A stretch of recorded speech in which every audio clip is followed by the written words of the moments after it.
ಅದು ನಮ್ಮ ಗುರಿ ಎಂದ ಟ್ರಂಪ್. ಇರಾನ್ ವಿರುದ್ಧ ಶನಿವಾರ ಪ್ರಮುಖ ದಾಳಿಯನ್ನು ಘೋಷಿಸಿದ ಅಮೆರಿಕ ಅಧ್ಯಕ್ಷ ಡೊನಾಲ್ಡ್ ಟ್ರಂಪ್, ಇರಾನ್ ಸೇನೆ, ನೌಕಾಪಡೆ ಮತ್ತು ಕ್ಷಿಪಣಿ ತಾಣಗಳನ್ನು ನಾಶಪಡಿಸುವುದಾಗಿ ಪ್ರತಿಜ್ಞೆ ಮಾಡಿದರು.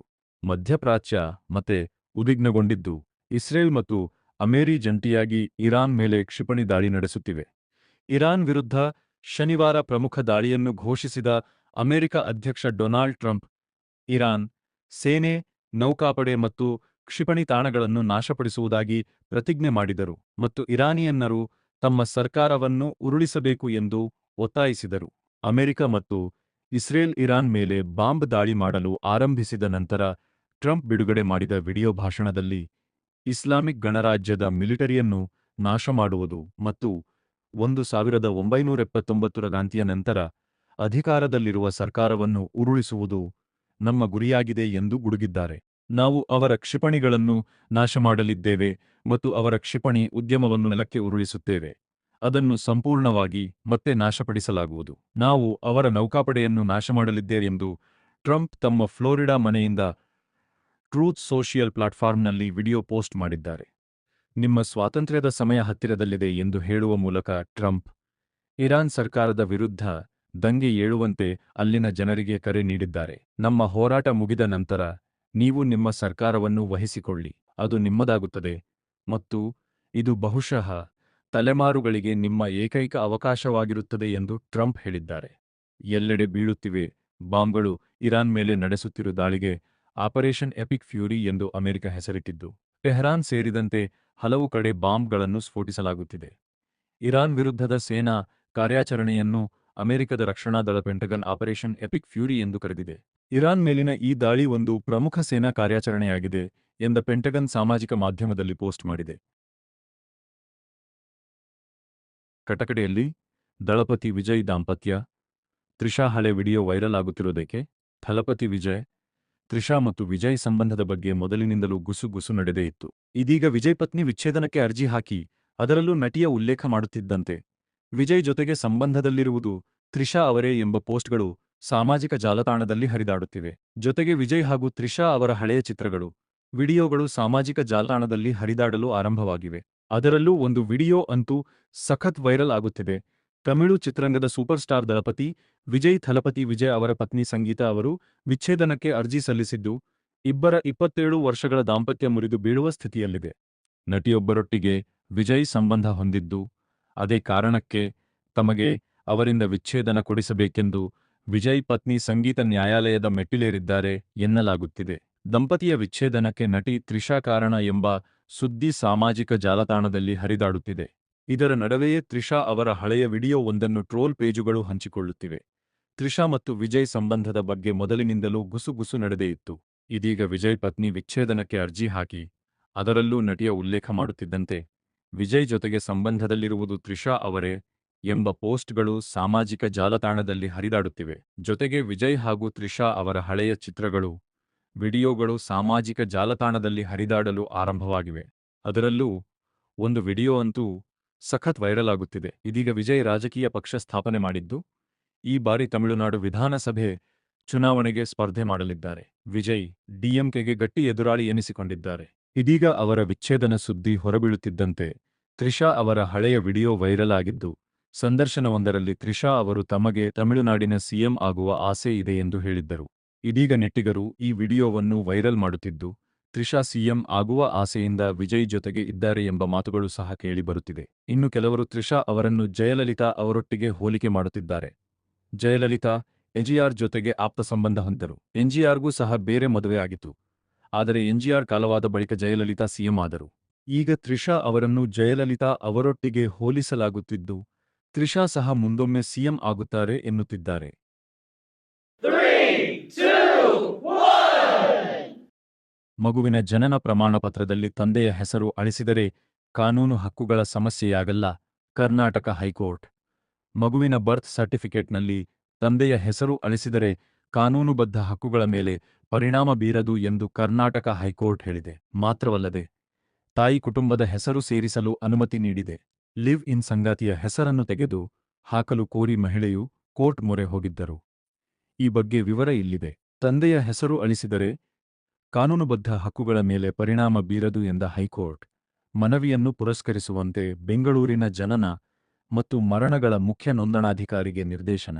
ಮಗುವಿಗೆ ತಂದೆಯ ಉಪನಾಮವೇ ಇರಬೇಕೆಂದೇನೂ ಇಲ್ಲ ಎಂದ ಹೈಕೋರ್ಟ್. ಅಪ್ರಾಪ್ತ ಮಗುವಿನ ಜನನ ಪ್ರಮಾಣಪತ್ರದಲ್ಲಿ ತಂದೆಯ ಹೆಸರು ಅಳಿಸಿ ಹಾಕುವುದರಿಂದ ಕಾನೂನುಬದ್ಧ ಹಕ್ಕುಗಳ ಮೇಲೆ ಯಾವುದೇ ಪರಿಣಾಮ ಬೀರುವುದಿಲ್ಲ ಎಂದು ಹೇಳಿರುವ ಹೈಕೋರ್ಟ್, ಮಗುವಿನ ಜನನ ಪ್ರಮಾಣಪತ್ರದಲ್ಲಿ ತನ್ನ ಪರಿತ್ಯಕ್ತ ಲಿವ್ ಇನ್ ಸಂಗಾತಿಯ ಹೆಸರನ್ನು ತೆಗೆದುಹಾಕಿ ತನ್ನ ಹೆಸರು ಮತ್ತು ಕುಟುಂಬದ ಹೆಸರನ್ನು ಸೇರಿಸಲು ತಾಯಿ ಮಾಡಿದ್ದ ಮನವಿಯನ್ನು ಪುರಸ್ಕರಿಸುವಂತೆ ಬೆಂಗಳೂರಿನ ಜನನ ಮತ್ತು ಮರಣಗಳ ಮುಖ್ಯ ನೋಂದಣಾಧಿಕಾರಿಗೆ ನಿರ್ದೇಶನ ನೀಡಿದೆ.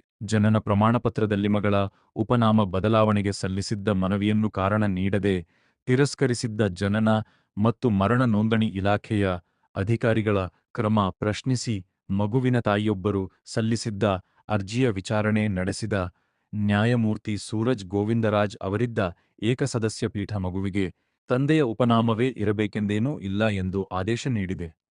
ತಾಯಿ ಏಕೈಕ ಆರೈಕೆದಾರರು ಮತ್ತು ನೈಸರ್ಗಿಕ ಪೋಷಕರಾಗಿದ್ದರೆ ವಾಸ್ತವವಾಗಿ ತಾಯಿಯ ವಂಶಾವಳಿಯನ್ನು ಮಗುವಿನ ಉಪನಾಮದ ಗುರುತು ಎಂದು ಗುರುತಿಸುವಲ್ಲಿ ಯಾವುದೇ ಸಾಂವಿಧಾನಿಕ ಅಡಚಣೆಯಿಲ್ಲ. ತಾಯಿಯ ಗುರುತನ್ನು ಸೇರಿಸುವುದರಿಂದ ತಂದೆಯ ಸ್ಥಾನಮಾನ ಕಡಿಮೆ ಆಗುವುದಿಲ್ಲ. ಇದು ಸಮಾನತೆಯ ಸಂಕೇತವಾಗಿದೆ. ಮಕ್ಕಳು ತಂದೆಯ ಉಪನಾಮವನ್ನೇ ಹೊಂದಿರಬೇಕೆಂಬ ಕಲ್ಪನೆ ಸಾಂವಿಧಾನಿಕ ಆದೇಶವಲ್ಲ, ಅದೊಂದು ಸಾಮಾಜಿಕ ಸಂಪ್ರದಾಯವಾಗಿದೆ. ಪೋಷಕತ್ವದ ಗುರುತಿಗೆ ಸಂಬಂಧಿಸಿದಂತೆ ಪುರುಷರು ಮತ್ತು ಮಹಿಳೆಯರಿಗೆ ಸಮಾನ ಸ್ಥಾನಮಾನವಿರಲಿದೆ ಎಂದು ನ್ಯಾಯಪೀಠ ತಿಳಿಸಿದೆ. ಜನನ ಪ್ರಮಾಣ ಪತ್ರದಲ್ಲಿನ ಹೆಸರಿನಲ್ಲಿ ಉಪನಾಮ ಬದಲಾವಣೆಗೆ ನಮಗೆ ಅಧಿಕಾರವಿಲ್ಲ ಎಂಬ ಜನನ ಮತ್ತು ಮರಣ ನೋಂದಣಿ ಇಲಾಖೆಯ ಅಧಿಕಾರಿಗಳ ವಾದ ತಳ್ಳಿಹಾಕಿರುವ ನ್ಯಾಯಪೀಠ 1969ರ ಜನನ ಮತ್ತು ಮರಣ ನೋಂದಣಿ ಕಾಯ್ದೆಯ ಪ್ರಕಾರ ಹೆಸರಿನಲ್ಲಿ ಗೊಂದಲ ಸರಿಪಡಿಸಲು ಇಲಾಖೆಯ ರಿಜಿಸ್ಟ್ರಾರ್ಗೆ ಅಧಿಕಾರವಿರಲಿದೆ. ಅದರಂತೆ ಹೆಸರಿನಲ್ಲಿನ ದೋಷಗಳನ್ನು ಮಾತ್ರವಲ್ಲದೆ ವಿಷಯ ವಸ್ತುವನ್ನು ಸರಿಪಡಿಸಬಹುದಾಗಿದೆ ಎಂದು ಪೀಠ ಹೇಳಿದೆ. ಅಲ್ಲದೆ ಜನನ ಪ್ರಮಾಣ ಪತ್ರದಿಂದ ತಂದೆಯ ಹೆಸರನ್ನು ಅಳಿಸಬೇಕು ಎಂದು ಅರ್ಜಿದಾರರು ಮನವಿ ಮಾಡಿಲ್ಲ. ತಂದೆಗೆ ಸಂಬಂಧಿಸಿದ ನಮೂನೆಯಲ್ಲಿ ಜೈವಿಕ ತಂದೆಯ ಹೆಸರಿನ ಜತೆಗೆ ತಾಯಿಯ ಕುಟುಂಬದ ಹೆಸರನ್ನು ಸೇರಿಸಿ ಮಗುವಿನ ಉಪನಾಮಕ್ಕೆ ಮಾತ್ರ ಬದಲಾವಣೆಗೆ ಕೋರಿದ್ದಾರೆ ಎಂದು ಪೀಠ ಹೇಳಿದೆ. ಮಗುವಿನ ಉಪನಾಮ ಬದಲಾಯಿಸುವುದರಿಂದ ಆನುವಂಶಿಕತೆ, ಉತ್ತರಾಧಿಕಾರ ಮತ್ತು ನಿರ್ವಹಣೆಯ ಹಕ್ಕುಗಳು ಸೇರಿ ಪ್ರಸ್ತುತ ಜಾರಿಯಲ್ಲಿರುವ ಯಾವುದೇ ಕಾನೂನಿನ ಅಡಿ ಮಗುವಿಗೆ ಜೈವಿಕ ತಂದೆಯಿಂದ ಇರಬಹುದಾದ ಯಾವುದೇ ಹಕ್ಕುಗಳನ್ನು ಕಸಿದುಕೊಳ್ಳಲಾಗುವುದಿಲ್ಲ ಎಂದು ನ್ಯಾಯಪೀಠ ಸ್ಪಷ್ಟಪಡಿಸಿದೆ. ಪ್ರಕರಣದ ಹಿನ್ನೆಲೆ ಏನು? ಅರ್ಜಿದಾರ ಮಹಿಳೆ ನೇಪಾಳ ಮೂಲದ ಪುರುಷನೊಂದಿಗೆ ಲಿವ್ ಇನ್ ಸಂಬಂಧ ಹೊಂದಿದ್ದರು.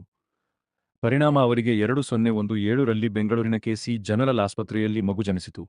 ಮಗು ಜನನದ ಬಳಿಕ ತಂದೆ ಮಹಿಳೆ ಮತ್ತು ಮಗುವಿನಿಂದ ದೂರ ನೆಲೆಸಿದ್ದರು. ಅಲ್ಲದೆ ಮಗುವಿನ ಪಾಲನೆಗೆ ಯಾವುದೇ ನೆರವು ನೀಡಲಿಲ್ಲ. ಈ ನಡುವೆ ಮಗುವಿನ ಜನನ ಪ್ರಮಾಣಪತ್ರದಲ್ಲಿನ ಉಪನಾಮವನ್ನು ತಂದೆಯ ಬದಲಿಗೆ ತಾಯಿಯ ಹೆಸರನ್ನು ಸೇರಿಸಲು ಮಾಡಲು ಬಿಬಿಎಂಪಿಯ ಜನನ ಮತ್ತು ಮರಣ ನೋಂದಣಿ ವಿಭಾಗಕ್ಕೆ ಮನವಿ ಸಲ್ಲಿಸಿದ್ದರು. ಅಧಿಕಾರಿಗಳು ಮನವಿ ತಿರಸ್ಕರಿಸಿದ್ದರು. ಅದನ್ನು ಪ್ರಶ್ನಿಸಿ ಅವರು ಹೈಕೋರ್ಟ್ನ ಮೊರೆ ಹೋಗಿದ್ದರು. 3, 2, 1. ಎನ್ಸಿಆರ್ಟಿರೋ ತಪ್ಪು ಮಾಡಿದವರ ವಿರುದ್ಧ ಕ್ರಮ ಕೈಗೊಳ್ಳಿ ಕೇಂದ್ರ ಶಿಕ್ಷಣ ಸಚಿವರಿಗೆ ಪ್ರಧಾನಿ ಮೋದಿ ಸೂಚನೆ. ರಾಷ್ಟ್ರೀಯ ಶೈಕ್ಷಣಿಕ ಸಂಶೋಧನೆ ಮತ್ತು ತರಬೇತಿ ಮಂಡಳಿ ಎನ್ಸಿಆರ್ಟಿ ಸಂಸ್ಥೆ ನ್ಯಾಯಾಂಗ ಭ್ರಷ್ಟಾಚಾರ ಕುರಿತ ಅಧ್ಯಾಯವನ್ನು ಸೇರಿಸುವ ನಿರ್ಧಾರಕ್ಕೆ ಕಾರಣವಾದ ಪಠ್ಯಪುಸ್ತಕ ರಚನಾ ಪ್ರಕ್ರಿಯೆಯನ್ನು ಪರಿಶೀಲಿಸುತ್ತಿದೆ. ಇಸ್ರೇಲ್ಗೆ ಅಧಿಕೃತ ಭೇಟಿ ನೀಡಿರುವ ಪ್ರಧಾನಮಂತ್ರಿ ನರೇಂದ್ರ ಮೋದಿ ಅವರು ಎನ್ಸಿಇಆರ್ಟಿ ಪಠ್ಯಪುಸ್ತಕ ವಿವಾದಕ್ಕೆ ಸಂಬಂಧಪಟ್ಟಂತೆ ಪ್ರತಿಕ್ರಿಯೆ ನೀಡಿದ್ದು, ಸಮಾಜ ವಿಜ್ಞಾನ ಪಠ್ಯದ ವಿವಾದಾತ್ಮಕ ಭಾಗವನ್ನು ಪ್ರಕಟಿಸಿದವರನ್ನು ಪತ್ತೆಹಚ್ಚಿ ಕ್ರಮ ಕೈಗೊಳ್ಳುವಂತೆ ಕೇಂದ್ರ ಶಿಕ್ಷಣ ಸಚಿವ ಧರ್ಮೇಂದ್ರ ಪ್ರಧಾನ್ ಅವರಿಗೆ ನಿರ್ದೇಶನ ನೀಡಿದ್ದಾರೆ. ರಾಷ್ಟ್ರೀಯ ಶೈಕ್ಷಣಿಕ ಸಂಶೋಧನೆ ಮತ್ತು ತರಬೇತಿ ಮಂಡಳಿ ಎನ್ಸಿಇಆರ್ಟಿ ಸಂಸ್ಥೆ ನ್ಯಾಯಾಂಗ ಭ್ರಷ್ಟಾಚಾರ ಕುರಿತ ಅಧ್ಯಾಯವನ್ನು ಸೇರಿಸುವ ನಿರ್ಧಾರಕ್ಕೆ ಕಾರಣವಾದ ಪಠ್ಯಪುಸ್ತಕ ರಚನಾ ಪ್ರಕ್ರಿಯೆಯನ್ನು ಪರಿಶೀಲಿಸುತ್ತಿದ್ದು, ಈ ವಿಷಯವನ್ನು ಸೇರಿಸಲು ಹೊಣೆಗಾರದ ವ್ಯಕ್ತಿಗಳನ್ನು ಗುರುತಿಸುತ್ತಿದೆ ಎಂದು ಸರ್ಕಾರದ ಮೂಲಗಳು ತಿಳಿಸಿವೆ. ಈ ನಿರ್ಣಯದ ತಪ್ಪಿಗೆ ಕಾರಣವಾದ ಪಠ್ಯಪುಸ್ತಕ ರಚನಾ ಪ್ರಕ್ರಿಯೆಯನ್ನು ಎನ್ಸಿಇಆರ್ಟಿ ಪರಿಶೀಲಿಸುತ್ತಿದೆ. ಇದಕ್ಕೆ ಹೊಣೆಗಾರರಾದವರನ್ನು ಗುರುತಿಸುತ್ತಿದೆ. ಇದರಿಂದ ಭವಿಷ್ಯದಲ್ಲಿ ಇಂತಹ ಅನೌಚಿತ್ಯಗಳು ಸಂಪೂರ್ಣವಾಗಿ ತಪ್ಪಿಸಿಕೊಳ್ಳಲು ಸಾಧ್ಯವಾಗುತ್ತದೆ ಎಂದು ಪ್ರಧಾನಮಂತ್ರಿಗಳು ಹೇಳಿರುವುದಾಗಿ ಮೂಲಗಳು ತಿಳಿಸಿವೆ. ಕೇಂದ್ರ ಶಿಕ್ಷಣ ಸಚಿವ ಧರ್ಮೇಂದ್ರ ಪ್ರಧಾನ್ ಅವರು ಈ ವಿಷಯದ ಬಗ್ಗೆ ತೀವ್ರ ಬೇಸರ ವ್ಯಕ್ತಪಡಿಸಿದ್ದು, ವಿವಾದಾತ್ಮಕ ಭಾಗವನ್ನು ರಚಿಸಿದವರ ವಿರುದ್ಧ ಹೊಣೆಗಾರಿಕೆ ನಿಗದಿಪಡಿಸಿ ಕ್ರಮ ಕೈಗೊಳ್ಳುವುದಾಗಿ ಭರವಸೆ ನೀಡಿದ್ದಾರೆ. ನಡೆದ ಘಟನೆಗೆ ನಾನು ಬಹಳ ವಿಷಾದಿಸುತ್ತೇನೆ ಮತ್ತು ಕ್ಷಮೆಯಾಚಿಸುತ್ತೇನೆ. ನ್ಯಾಯಾಂಗವನ್ನು ಅವಮಾನಿಸುವ ಉದ್ದೇಶ ಇರಲಿಲ್ಲ. ಈ ಘಟನೆಗೆ ಸಂಬಂಧಪಟ್ಟಂತೆ ವಿಚಾರಣೆ ನಡೆಯಲಿದೆ ಮತ್ತು ಹೊಣೆಗಾರಿಕೆಯನ್ನು ನಿಗದಿಪಡಿಸಲಾಗುತ್ತದೆ. ಅಧ್ಯಾಯವನ್ನು ರಚಿಸುವಲ್ಲಿ ಭಾಗಿಯಾದವರ ವಿರುದ್ಧ ಕ್ರಮ ಕೈಗೊಳ್ಳಲಾಗುತ್ತದೆ.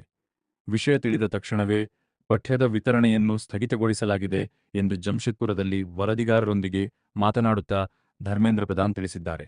ಭಾರತದಂತಹ ಪ್ರಜಾಸತ್ತಾತ್ಮಕ ದೇಶದಲ್ಲಿ ನ್ಯಾಯಾಂಗವು ಶ್ರೇಷ್ಠವಾಗಿದ್ದು ಅದಕ್ಕೆ ನಾವು ಅಪಾರ ಗೌರವ ನೀಡುತ್ತೇವೆ. ಈ ವಿಷಯವನ್ನು ನಾವು ಅತ್ಯಂತ ಗಂಭೀರವಾಗಿ ಪರಿಗಣಿಸಿದ್ದೇವೆ. ನ್ಯಾಯಾಲಯದ ನಿರ್ದೇಶನಗಳನ್ನು ಪಾಲಿಸಲಾಗುತ್ತದೆ ಎಂದು ಅವರು ಹೇಳಿದರು. ವಿವಾದವೇನು? 8ನೇ ತರಗತಿಯ ಎನ್ಸಿಇಆರ್ಟಿ ಸಮಾಜ ವಿಜ್ಞಾನ ಪಾಠಪುಸ್ತಕದಲ್ಲಿ ಭ್ರಷ್ಟಾಚಾರ, ಬಾಕಿ ಪ್ರಕರಣಗಳ ಭಾರೀ ಸಂಖ್ಯೆಯು ಹಾಗೂ ತಕ್ಕ ಪ್ರಮಾಣದ ನ್ಯಾಯಾಧೀಶರ ಕೊರತೆ ನ್ಯಾಯಾಂಗ ವ್ಯವಸ್ಥೆ ಎದುರಿಸುತ್ತಿರುವ ಸವಾಲುಗಳಾಗಿವೆ ಎಂದು ಉಲ್ಲೇಖಿಸಲಾಗಿದೆ. ಎನ್ಸಿಇಆರ್ಟಿ ಈಗಾಗಲೇ ಆ ಪಠ್ಯಪುಸ್ತಕವನ್ನು ತನ್ನ ವೆಬ್ಸೈಟ್ನಿಂದ ತೆಗೆದುಹಾಕಿದ್ದು, ಅನೌಚಿತ್ಯಪೂರ್ಣ ವಿಷಯಕ್ಕಾಗಿ ಕ್ಷಮೆಯಾಚಿಸಿದೆ. ಜೊತೆಗೆ ಸಂಬಂಧಿತ ಪ್ರಾಧಿಕಾರಗಳ ಸಲಹೆ ಪಡೆದು ಪುಸ್ತಕವನ್ನು ಮರುರಚಿಸಲಾಗುವುದು ಎಂದು ತಿಳಿಸಿದೆ. 3, 2, 1. ಸೈಬರ್ ಫ್ರಾಡ್ 82 ಕೋಟಿ ರು. ವಂಚನೆ ಪ್ರಕರಣ ಸಂಬಂಧ 3 ಆರೋಪಿಗಳ ಬಂಧನ. ದೇಶಾದ್ಯಂತ 352 ಪ್ರಕರಣಗಳಲ್ಲಿ 82 ಕೋಟಿ ರು.ಗೂ ಹೆಚ್ಚು ಮೊತ್ತವನ್ನು ಸೈಬರ್ ವಂಚನೆ ಮೂಲಕ ವಂಚಿಸಿದ ಪ್ರಕರಣಗಳಿಗೆ ಸಂಬಂಧಿಸಿದಂತೆ ಕರ್ನಾಟಕ ಪೊಲೀಸರು 3 ಬಂಧಿಸಿದ್ದಾರೆ. ದೇಶಾದ್ಯಂತ 352 ಪ್ರಕರಣಗಳಲ್ಲಿ 82 ಕೋಟಿ ರು ಹೆಚ್ಚು ಮೊತ್ತವನ್ನು ಸೈಬರ್ ವಂಚನೆ ಮೂಲಕ ವಂಚಿಸಿದ ಪ್ರಕರಣಗಳಿಗೆ ಸಂಬಂಧಿಸಿದಂತೆ ಕರ್ನಾಟಕ ಪೊಲೀಸರು 3 ಬಂಧಿಸಿದ್ದಾರೆ. ಆರೋಪಿಗಳ ವಿರುದ್ಧ ಸೈಬರ್ ಅಪರಾಧ ಪೊಲೀಸ್ ಠಾಣೆ ಮಾಹಿತಿ ತಂತ್ರಜ್ಞಾನ ಕಾಯ್ದೆಯ ಸೆಕ್ಷನ್ 66 ಅಡಿ ಹಾಗೂ ಭಾರತೀಯ ನ್ಯಾಯ ಸಂಹಿತಾ ಸೆಕ್ಷನ್ 318(4) ಮತ್ತು 319(7) ಅಡಿಯಲ್ಲಿ ಪ್ರಕರಣ ದಾಖಲಿಸಿದೆ. ವಿಲ್ಸನ್ ಎಂಬುವರು ಸಲ್ಲಿಸಿದ ದೂರಿನ ಮೇರೆಗೆ ಈ ಕ್ರಮ ಕೈಗೊಳ್ಳಲಾಗಿದೆ. ದೂರಿನ ಪ್ರಕಾರ ಪ್ರಮುಖ ಆರೋಪಿ 43 ವರ್ಷದ ಜಗದೀಶ ಸಿ. ವಿಲ್ಸನ್ಗೆ ಕಮಿಷನ್ ನೀಡುವ ಭರವಸೆ ನೀಡಿ ಬ್ಯಾಂಕ್ ಖಾತೆ ತೆರೆಯುವಂತೆ ಆಮಿಷವೊಡ್ಡಿದ್ದಾನೆ. ನಂತರ ಜಗದೀಶ್ ಖಾತೆಯ ಕಂಟ್ರೋಲ್ ತಾನು ಪಡೆದುಕೊಂಡು ವಿಲ್ಸನ್ನಂತೆ ನಟಿಸಿ ದೊಡ್ಡ ಮೊತ್ತದ ಹಣವನ್ನು ವಂಚನೆಯಿಂದ ವರ್ಗಾಯಿಸಿದ್ದಾನೆ. ಶಿವಮೊಗ್ಗದ ಶರಾವತಿ ನಗರದ ಶಾರದಮ್ಮ ಕಾಂಪೌಂಡ್ನಲ್ಲಿ ನೆಲೆಸಿರುವ ಜಗದೀಶ್ ಎಲೆಕ್ಟ್ರಾನಿಕ್ಸ್ ಬುಸಿನೆಸ್ ನಡೆಸುತ್ತಿದ್ದಾನೆ. ಇತರ 2 ಆರೋಪಿಗಳನ್ನು ಚಿಕ್ಕಮಗಳೂರಿನ ಶಂಕರಪುರದ ಮೀನು ವ್ಯಾಪಾರಿ 39 ವರ್ಷದ ಅರ್ಷದ್ ಮತ್ತು ಶಿವಮೊಗ್ಗದ ಹೊಸಮನೆಯ ಮಾರ್ಕೆಟಿಂಗ್ ವೃತ್ತಿಪರ ಅನಂತ ಟಿ 34 ಎಂದು ಗುರುತಿಸಲಾಗಿದೆ. ವಂಚಕರು ಹಣವನ್ನು ಅಕ್ರಮವಾಗಿ ವರ್ಗಾಯಿಸಲು ಬಳಸಿದ್ದ 15 ಬ್ಯಾಂಕ್ ಖಾತೆಗಳನ್ನು ಪೊಲೀಸರು ವಶಪಡಿಸಿಕೊಂಡಿದ್ದಾರೆ. ಖಾತೆಗಳನ್ನು ವಿವಿಧ ಹೆಸರುಗಳಲ್ಲಿ ತೆರೆಯಲಾಗಿದೆ. ಈ ಖಾತೆಗಳ ಮೂಲಕ 14.71 ಕೋಟಿ ರು.ಗಳಿಗೂ ಹೆಚ್ಚು ಹಣವನ್ನು ವರ್ಗಾಯಿಸಲಾಗಿದ್ದು, ದೇಶಾದ್ಯಂತ ದಾಖಲಾಗಿರುವ 352ಕ್ಕೂ ಹೆಚ್ಚು ವಂಚನೆ ದೂರುಗಳಿಗೆ ಸಂಬಂಧಿಸಿವೆ.